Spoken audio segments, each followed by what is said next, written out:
Customer intimacy is the only thing that matters, according to Ben. Yes. So the challenge we've got in this industry is, what is the customer value actually creating? What is the customer experience? Yep. And I've been in this industry 15 years, and I just can't remember many times I've had conversations with people around, what does the customer actually want? Yeah. And we often talk about, what does the property manager want? What does the principal want? How do I make my business more efficient? How do I take costs out? When was the last time we had a conversation around, how can I charge more? How can I create more value for my customers? How can I charge more? And that's really what customer intimacy is all about. Because if you don't understand what your customers want, how are you actually going to create value for them?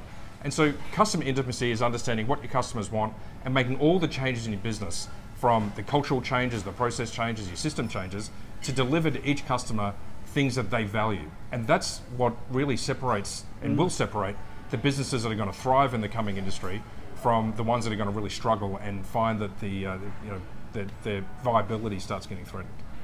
And I think from that point that you said, yeah, there's going to be that gap of those that get it and are more intimate with their customers so they understand and they tweak it, and the others that just follow that funnel down to how can I be the cheapest. Yeah, well, there's 10,000 property management businesses in Australia. I can't imagine a world 5 years from now where that maintains that way. There'll be far, far fewer, because all the research we've done on landlords is very few of them actually say I want the cheapest. Yeah. The problem is they just don't know who to choose. They don't trust us.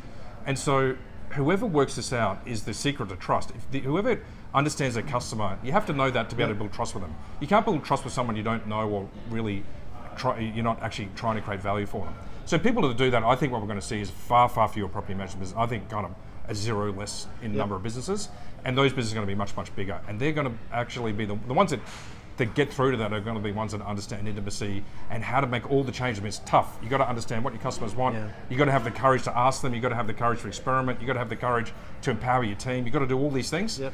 It's not easy, but businesses will do it because every other industry has gone through it, and we're not immune to all these changes that are coming to our industry as well. Crack a point. Thanks for the week. Cheers.